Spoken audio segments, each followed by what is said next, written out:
Alright, whatever Zac Efron's workout regimen is, I want it. I mean, damn. That dude is jacked.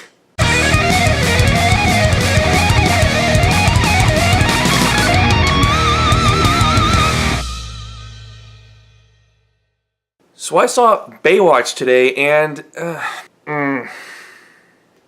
this is another disappointment for me. I saw the trailer. I thought it was going to be hilarious. It looked great. I mean, I'm a huge fan of The Rock, and I'm a big fan of Zac Efron. Zac Efron has proven that he has comedy chops with movies like Mike and Dave Need Wedding Dates and Neighbors. He's hilarious in both those movies, and he can do comedy very well, and he's one of those few exceptions that have actually carved himself out a nice career after like his childhood days, like High School Musical, because Vanessa Hudgens and Corbin Bleu have done nothing with their careers. Same thing with Ashley Tisdale and Lucas Grable. They haven't done anything with their careers with High School Musical, but Zac Efron has done stuff with his career, and this is one of those movies that it shows that I guess actors are human. They can't.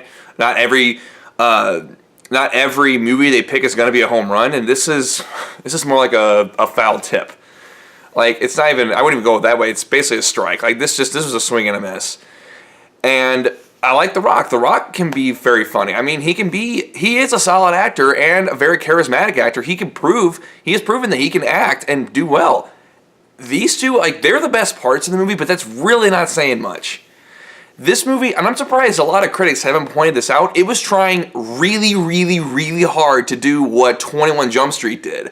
And that was basically be a parody of the show that it's supposedly adapting.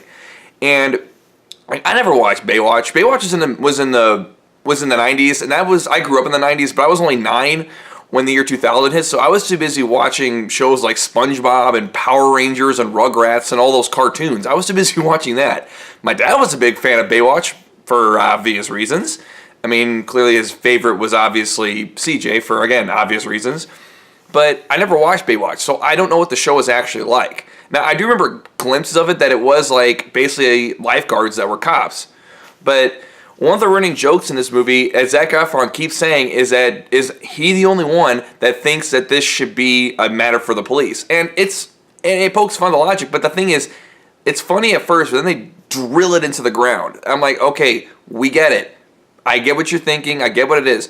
But then it gets to a part where like it falls into some sort of cliche that a lot of comedies and other movies kind of fall into. Like, for example, there is this character named Ronnie who's like the shy, like kind of loser kind of character, and he's pining after this movie's version of CJ. And you know where the story is gonna go. He's like really awkward around her. I'm like, okay, like this is getting kind of old. Can we do something else with this character? And it kind of doesn't happen. It kind of just keeps going down that route, and it ends up where you think it's going to end up. It's just a lot of the jokes in this movie just didn't land. It's just it sucks because I'm in a movie theater with a few everyday people and a couple people, and we're laughed at everything, and I'm like, that's not funny. I mean, the movie has its parts where it's funny. I mean, some of the funniest parts in the trailer. But speaking of the trailer, there is a part in the movie like where with the boat that's on fire. Those fire effects are so poorly done. Oh wow, they are bad. It's like X-Men Origin Wolverine with the claws bad. It's really bad. It's really obvious that's fake and CGI. And I mean sometimes you can guess, yeah, that's CGI, but this one it's like they're not even trying.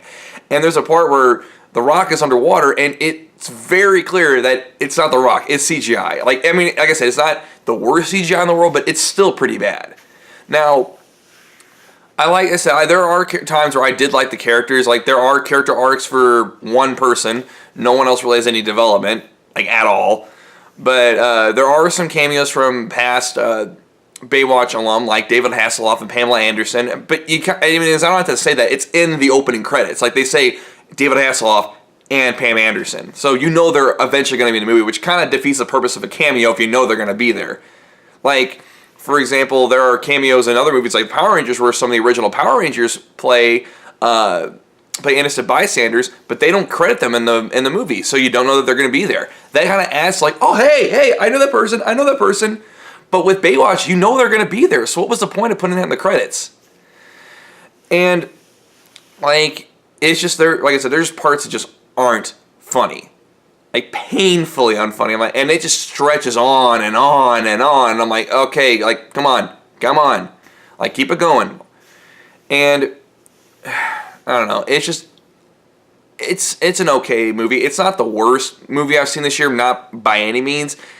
It's probably, though, the worst comedy I've seen so far. I mean, it's not an awful movie. I mean, I'm not going to say don't go out and see it. But, I mean, if you like The Rock and you like Zac Efron, you might like this movie. I give this movie a 4 out of 10.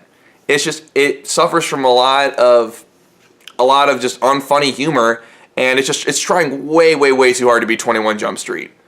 And for that, I can't give it much higher than a 4. But I can see a lot of people enjoying this movie or laughing at it and having fun with it, but for me, it just wasn't that great of an experience. Alright, thank you everyone for watching my review. If you want my last one, it is over here. And you can click my face right down below and subscribe, that'd be awesome. I upload at least once a week, and I'll see you guys next time. Peace!